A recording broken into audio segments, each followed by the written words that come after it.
Once a giant, always a giant. For me, it's only a giant. What's going on YouTube? Diggy546. Definitely hit that subscribe button if you're new. Like the video if you like the video. And I won't tell if you click that bell. But let's go ahead and get into this. So this is a video that I've kind of had on the back burner. I've been thinking about making this video for a while. And I just wanted to go back to it because I made a video at the trade deadline saying, let's trade for John Ross, let's trade for Kenny Golladay. And guess what? We got both of them on the team now. So I'm happy for that. But this video is specifically about John Ross. Now, he is someone who was, first of all, a top 10 pick. And most of that was because of his 40. He, of course, broke Chris Johnson's record with running a 4.22. I think Chris Johnson ran a 4.24. But John Ross, he's got every single ability, that you could think of. If you go back to us getting Corey Coleman, he never really got a chance.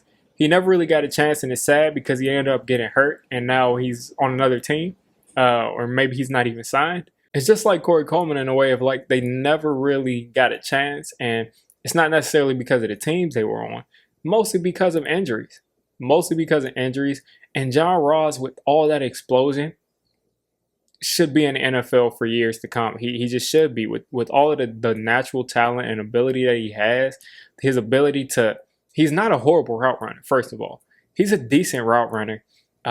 He's, of course, great at getting behind defenses. The thing is, it's like when he runs that 4.22 speed, he pulls a hamstring almost every time. Or he does something with his legs or some kind of injury that pops up when he goes full speed. So I don't know if he just needs to not go full speed, if he needs to train differently to make sure that his body can withstand that. I'm not an expert in that, so I don't know what he would need to do to fix that. But just having a guy like that is that fast, and I'm ready to say the fastest in the league. Maybe Tyreek Hill is fast, but he's got the fastest 40 time, and I really think in the open field, he can be deadly for how fast he is. John Ross, just running 9 routes, just running go routes, every play, him doing that is going to put fear into the hearts of defense. Just if he can stay healthy, if John Ross gets 4 touchdowns this year, I think the experiment is a win, because that would have meant that. And when I say 4 touchdowns, and you actually think about it, if you look at his touchdowns in the past, he has 10, and most of them came in the red zone.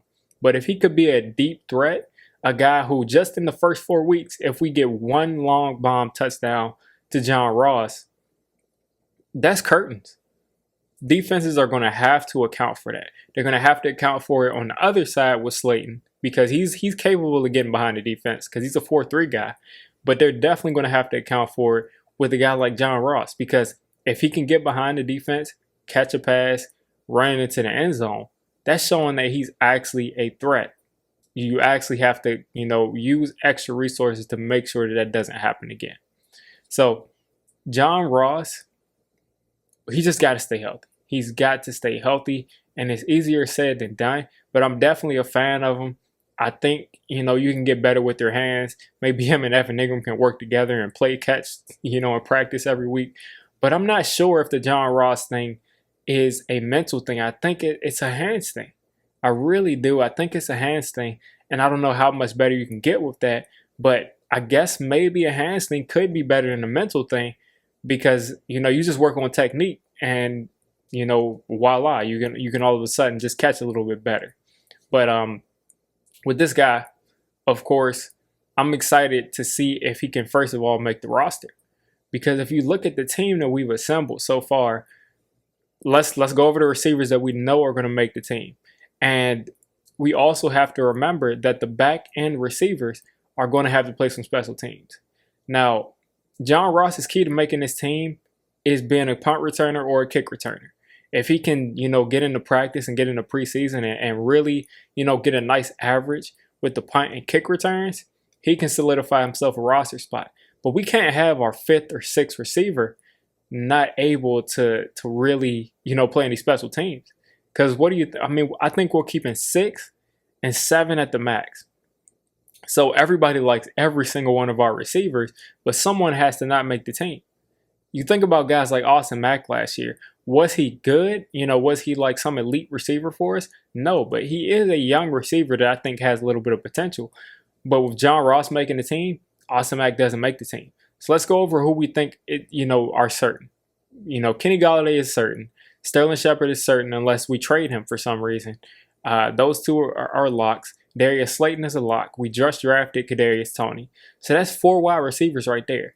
Do you realize that sometimes Joe Judge winning the games with 4 wide receivers active? And then after that, you have John Ross, you have Dante Pettis, you have Austin Mack, you have CJ Board. I'm pretty sure he's still here. So that's 4 wide receivers who are kind of all clumped up together. People are thinking that John Ross is kind of lumped in to be that 5th wide receiver, but it's not a guarantee.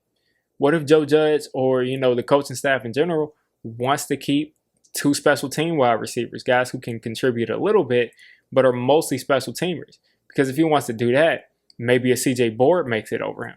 And I can see the headlines, in Giants Twitter, being mad after John Ross tears up some stuff in the preseason because he's catching passes in the actual offense, but he's not effective on special teams.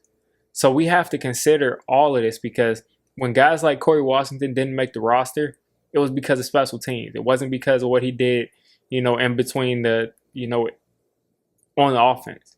It's not that. It's about the special teams, because you're a 5th receiver. Guys get hurt, but how often do you really plan to play them? Now, I'm thinking that if he does make this roster, that he's going to rotate with guys like Slayton and guys, everybody. He's going to rotate in and out of the offense, so he won't necessarily be like a 5th guy who never sees the field. I think he will rotate in and out. I think they'll have some like design, get the ball in his hand plays, but he has to compete with Kadarius Toney for those plays. So it really makes you think he's got to do something on special teams to make this roster. Dante Pettis, he's a guy that's been, that showed some promise last year. He's got the leg up over John Ross. He's been here longer. He knows the playbook more.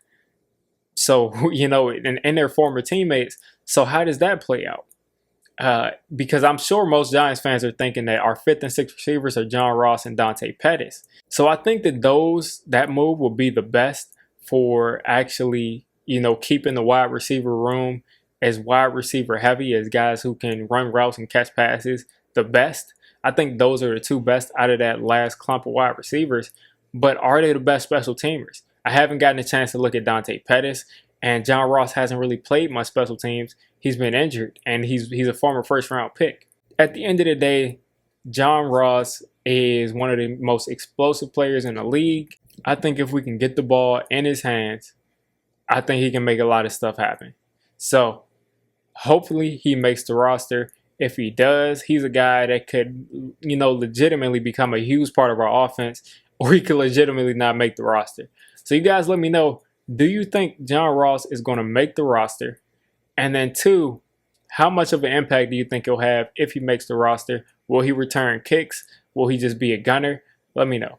If you made it this deep into the video, come on, just hit the subscribe button.